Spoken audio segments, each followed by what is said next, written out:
Amy from the North Columbus Public Library, and thank you so much for joining me today. Today we have a special guest speaker. Her name is Rhea Bentley, and she is from the UGA Extension Services Office here in Columbus. She's going to give us a Nutrition 101 cooking demonstration and also offer some tips for us on how we can incorporate nutrition in our daily lives. So please stay tuned for Ms. Bentley's demonstration, and also be sure to stay tuned at the end for some book recommendations on books that you can check out from the library. So thank you again for joining us today, and stay tuned for Ms. Bentley. Hello, my name is Rhea Bentley, and I'm the Family Consumer Sciences Agent with the University of Georgia Cooperative Extension.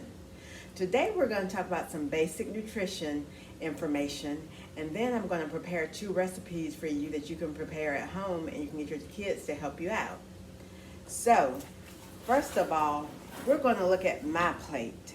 As you see on my plate, this is what you should choose when you choose what you're going to eat for dinner each day. So you should have your fruits, your vegetables, your proteins, your grains, and your dairy. These groups are very important to try to incorporate them into each meal. So, when it comes to your fruits, you want to have 1.5 to 2 cups per day. Then your vegetables, you want to have 2 to 3 cups a day. You want to make sure you steam them or boil them, but you don't want to make sure you have a lot of oil or fat inside those vegetables when you prepare them. Then when it comes to your protein, you want to have 5 to 6 ounces per day. And when you're measuring that protein, you can use the palm of your hand to actually measure to see if it's a serving size. Then you have your grains. You want to make sure that most of your grains are whole grains. What I mean by that is like whole wheat bread and things of that sort. Sometimes when you look at a label when it says whole wheat, if you don't look at the ingredients, it may just be colored with corn syrup versus actually having a whole grain in it.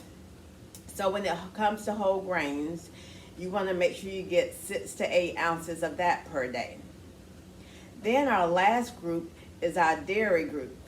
When it comes to dairy, you want to get about 8 ounces, you want to get 8 ounces per day per meal. So 8 ounces at each meal, So that's what you want to make sure you do when you have your dairy each day. So my plate is very important to follow when you're actually planning your meals for you and your family. So next what we're going to go is into the recipes. I have 2 great recipes that I'm going to prepare for you. I'm going to go wash my hands and I'll be right back.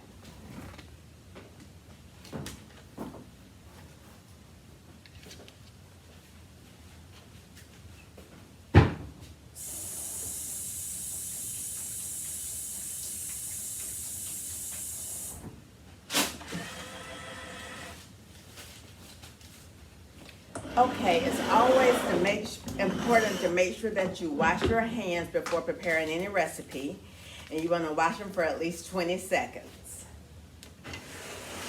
So our first recipe today is going to be ground turkey and squash. So here in my skillet, you can do this on the stove top with a regular skillet, but today I'm using an electric skillet. You don't have to have an electric skillet to actually make it.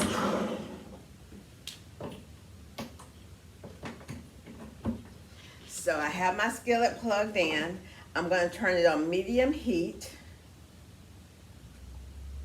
And I'm going to cook the ground turkey. You want to cook the ground turkey until there's no pink left in the meat. So you want to just cook it, and you just want to crumble it in places into little small pieces. This is lean ground turkey. So the leaner the turkey, the less juice or fat you have in the turkey when you're preparing it. Takes a few minutes to get it brown. And like with any skillet, it takes a minute for it to heat up. So as you can see here, I'm not adding anything to the ground turkey right now.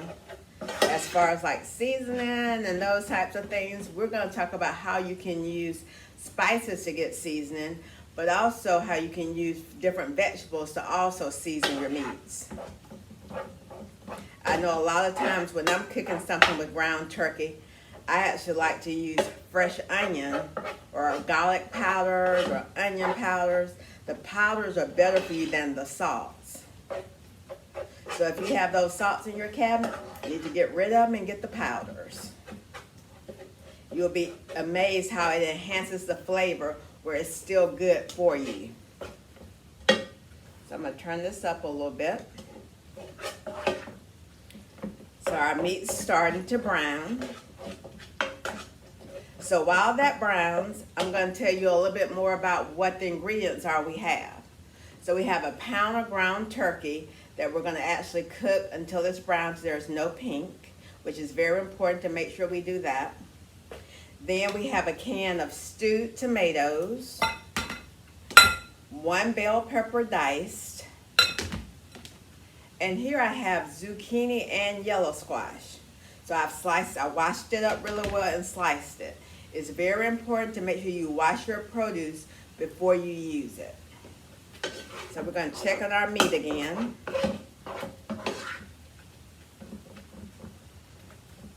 And it's slowly cooking here. So while that's cooking, so I'm going to go ahead and open my tomatoes. Make sure you always wipe off the top of your can when you're using canned goods. Oh yeah, by the way, we're going to use a little black pepper too.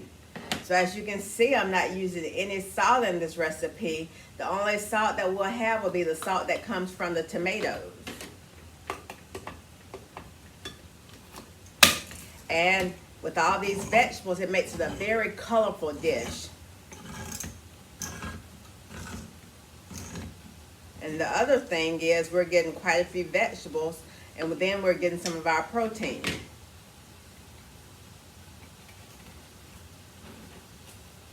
So our meat is starting to cook even more.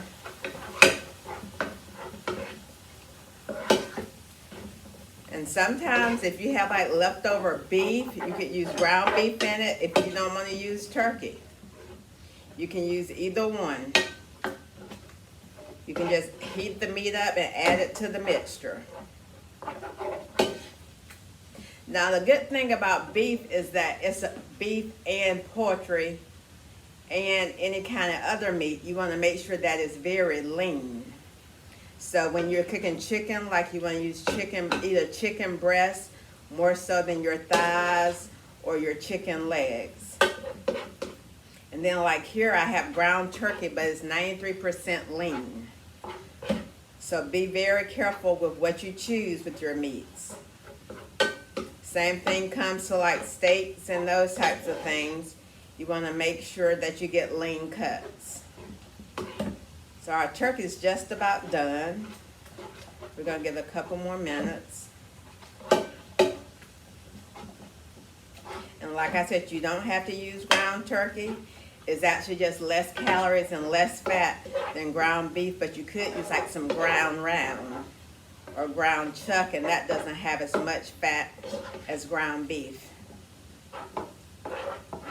All right, so our meat's looking good. Here I'm going to show you exactly what it looks like.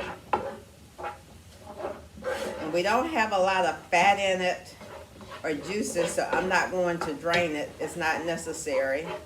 But if you have a lot of fat or juices when you're preparing it, see, I don't have much, but if you have quite a bit, then you want to make sure you drain it.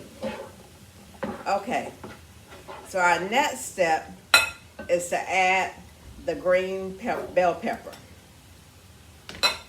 We're going to mix this in here. This is going to give it some flavor. Then our next step, we're going to add our zucchini and squash. I have 2 yellow squash and 2 zucchini. I'm just going to add those to the dish.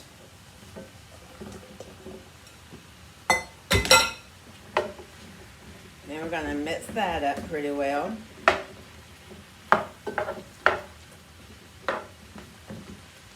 Then we're going to add our stewed tomatoes. See, you're just putting everything over in here. That gives you a little liquid. So when your squash is cooking, it actually sometimes makes a little water anyway. But that helps it to cook. And the tomatoes and the juice from that will help it to cook also. Now when it comes to stewed tomatoes, you can get those that have different herbs and spices in them, or you can just get a can of regular stewed tomatoes. It's totally up to you. Now the thing about this is that it has to simmer so it can cook. So it takes about 10 to 15 minutes for it to simmer, but we're gonna go and do another recipe while it simmers. So I've stirred that up. I'm gonna add 1 teaspoon of black pepper to give it a little spice.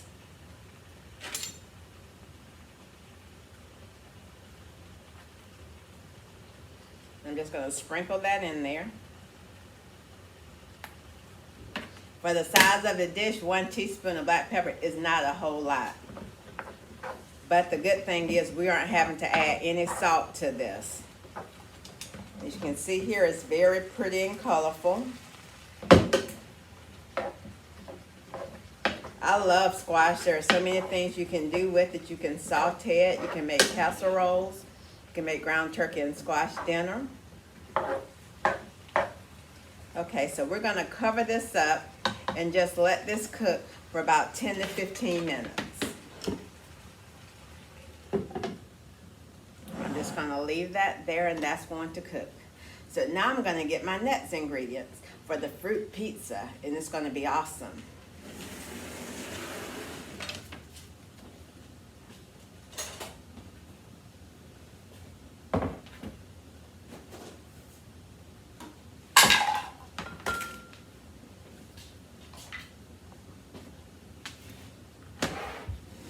Okay, so for our fruit pizza today, I have a cookie crust, which is actually Pillsbury sugar cookie dough, and I pressed it on a pizza pan to make our crust for our fruit pizza.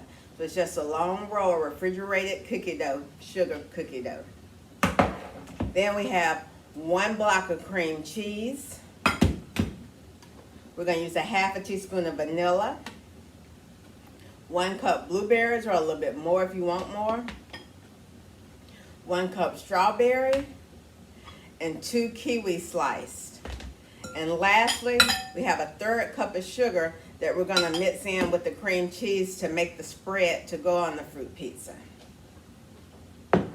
So you're going to need a mixer. When you do this, you'll need an electric mixer so you can mix this so it can get smooth. So I'm just pouring the sugar in there. I'm going to grab my mixer.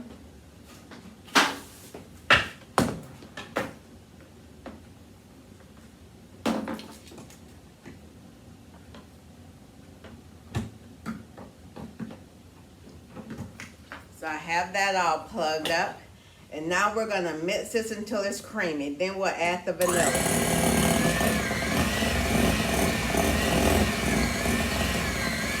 Kind of messy when you're doing it, but it makes a great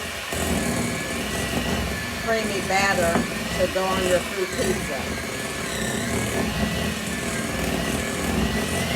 And the sugar gives it a little flavor, but you could add some lemon zest to it if you so choose. So you just whisk it very well. I have it on high speed.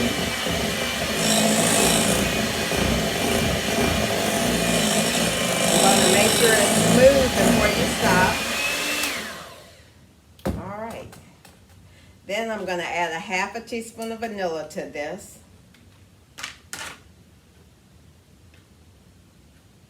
Just like so. You can use vanilla extract or you can use fresh vanilla. I'm going to mix it a little bit more.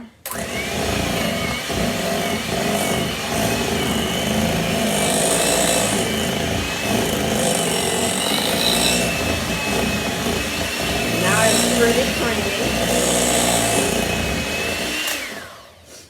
All right. So we have that, and we're going to put that on our cookie dough. Give me 1 minute.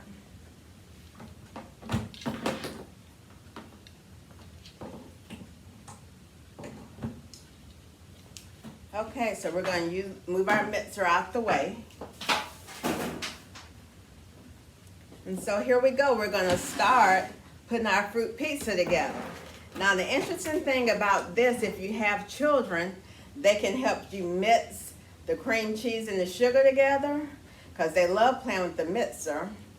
And they can also help you press the cookie dough onto the pizza pan.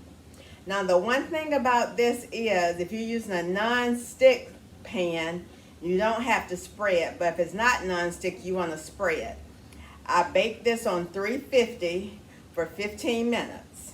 Then you have to let it cool completely before we put the cream cheese mixture on it.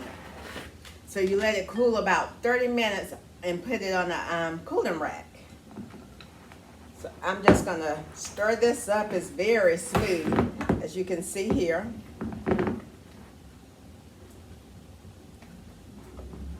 And now we're just going to take a rubber spatula and just rub this on like so. Or you can use any kind of spreader that you have. And you can let the kids do this too. It's a very kid-friendly recipe. And it's great to eat.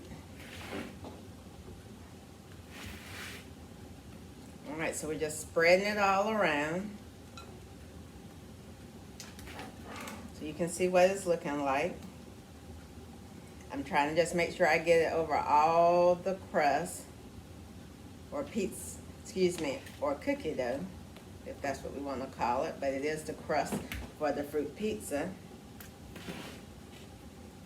And you can use light cream cheese if you don't want to have all the calories from regular cream cheese. So there are options you can use there. So you can always cook things and make them healthy. There are alternatives to what you're making.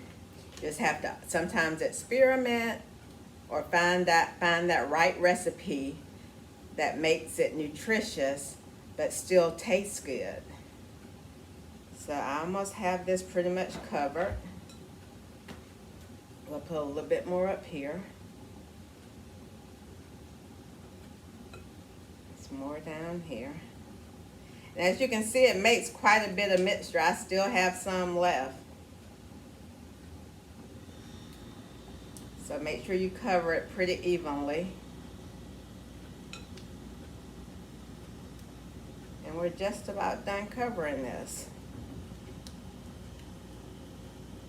And we're about to get to the fun part where we put the fruit on it and make it all pretty. And you don't have to use strawberry, kiwi, and blueberry. You can use any of your favorite fruits that you like to put on the fruit pizza. Okay, so now before I put the fruit on, I'm going to make sure I have everything cut up that I need. And I do. I have my kiwi, have my strawberry, and I have my blueberries. So we're going to start with the blueberries since we have the most of those. And we just spread them on here. And they kind of stick to the cream cheese mixture.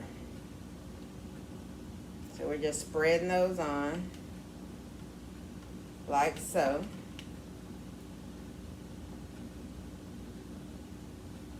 And then we can go with our kiwi, and we just put it sparingly on here. As you see, you can see what it's looking like so far. It's very colorful. And when we're trying to get all the fruit that we need in a day, here's a way we can get it. So I decided I'm just going to go around the edges with kiwi. You can be however creative you want to be.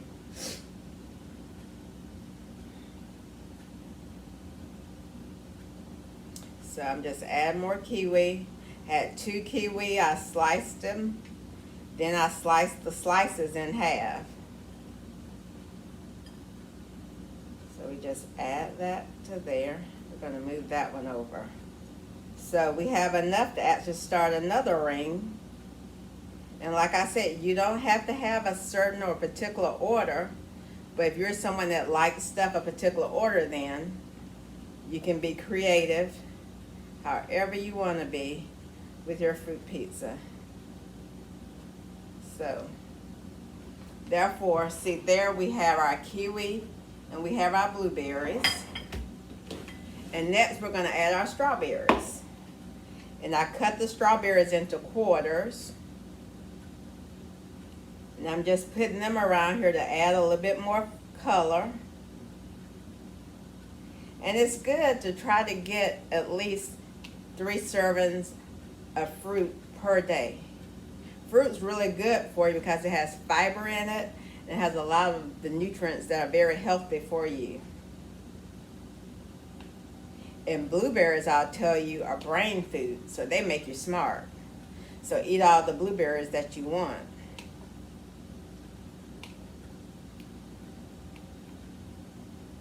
So our fruit pizza's looking really tasty.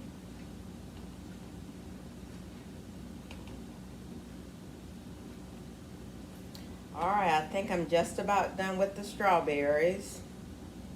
I'm going to put some around the edges. But as you see, it didn't call for a lot of fruit.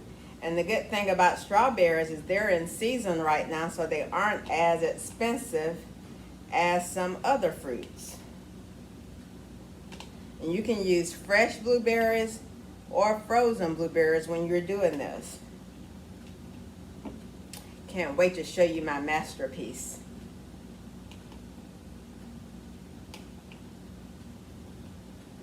All right, we're gonna put one more strawberry.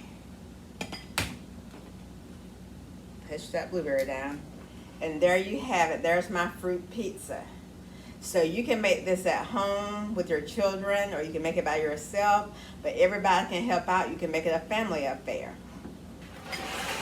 So now we're gonna check on our ground turkey and squash dinner. We're gonna stir it up. And it's pretty much done. I put it on high heat so it would cook pretty fast. And you don't want to get your squash where it's too mushy. So I'm going to show you what it looks like as a finished product. I'm just going to stir it a little bit more. This smells so good. Alright, so here's our ground turkey and squash. Look at there. Isn't that pretty? Very colorful and tasty. Alright, so today I hope you've enjoyed these recipes and the information you learned about nutrition. If you want more recipes or you have questions, feel free to contact us at 706-653-4200. And again, my name is Rhea Bentley, and I'm the Family Consumer Sciences Agent with University of Georgia Extension. Thank you.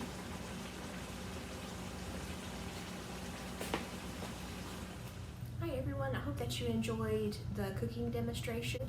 I also just wanted to invite you to check out some books from the library. Here we have How to Eat. All Your Food and Diet Questions Answered, and this is by Mark Bittman and David L. Katz, MD. We have a variety of different nutrition and even cooking books that you can check out from the library, so make sure that you check those out. And one of the authors is actually the founding director of Yale University's Yale Griffin Prevention Research Center and founder-president of the True Health Initiative. He is a globally recognized expert on nutrition, weight management, and the prevention of chronic diseases, and has written 4 major media outlets, including Huffington Post, Forbes, and U.S. News and World Report. And that author is David L. Katz, MD. And this is the book, How to Eat, All Your Food and Diet Questions Answered.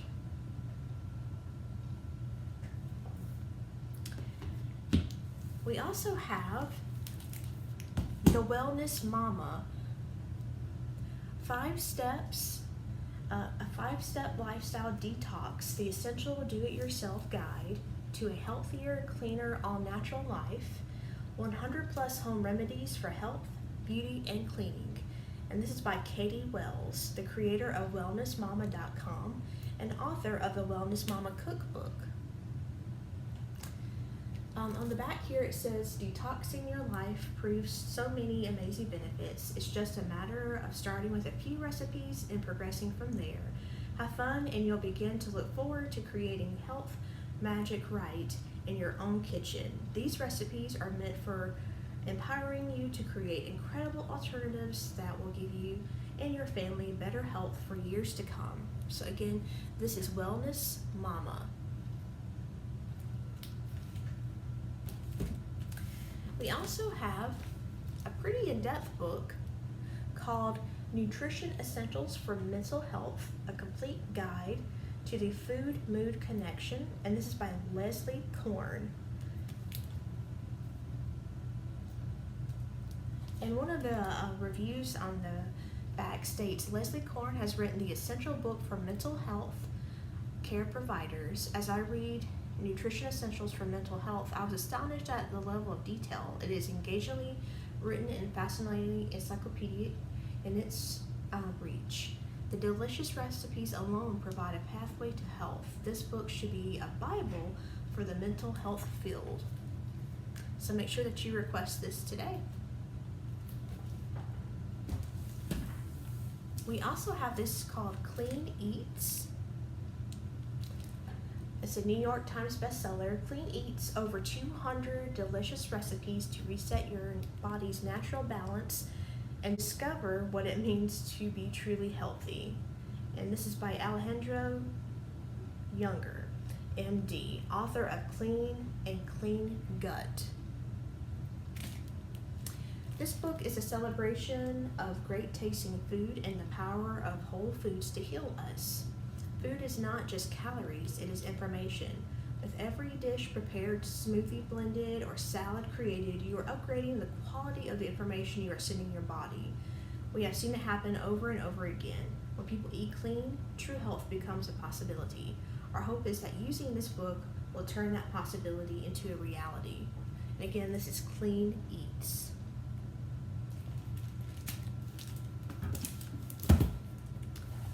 We also have Eat for Life, and this is another New York Best Times selling author of Eat to Live, Joel Fuhrman. Eat for Life, the breakthrough nutrition-rich program for longevity, disease reversal, and sustained weight loss. And this includes meal plans with over 100 delicious recipes. On the back, it has all people, sick or healthy, overweight or slim, young or old, can benefit from this plan. It creates an environment necessary for our bodies to thrive and experience what amounts to a miracle in our modern world, a long disease-free life without heart disease, strokes, dementia, or even cancer. So again, this is by Joel Fuhrman, MD, Eat for Life. Last, we have the Whole Smith's Good Food Cookbook. Delicious real food recipes to cook all year long. And this is by Michelle Smith. And this is endorsed by Whole30. Michelle's food tricks all my boxes. Healthy, realistic, delicious, and fun. There are lots of Whole30 compliant recipes, but plenty of variety for your food freedom. And it's stuff I can actually plan or pull off on a richly scheduled day. Whole food, nutritious meals that also taste fantastic. And that is from the foreword in the book by Melissa Hartwig, Whole30 Headmistress. Again, this is the Whole Smith's Good Food Cookbook. Make sure that you request this today from the library. And again, visit the library's website at cblga.org, or you can download our app. So you just go to your app store and look for Chattahoochee Valley Libraries, or you can call us at the North Columbus Library at 706-748-2855 to request any of these books today for either curbside pickup, or you're welcome to come in the library to pick them up. I hope this video finds you well, and hope to see you sometime soon. Have a wonderful day. Inspiration. Mysterious. Reading is an adventure. It's my escape. Refreshing. Like a glass of water. Relaxing. Bizarre. A warm hug. Awesome. Opportunity. Fundamental. Transformative. Reading is unforgettable.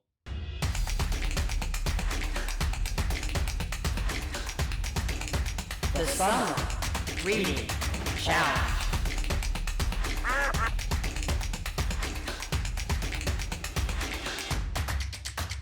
We're open. Check us out.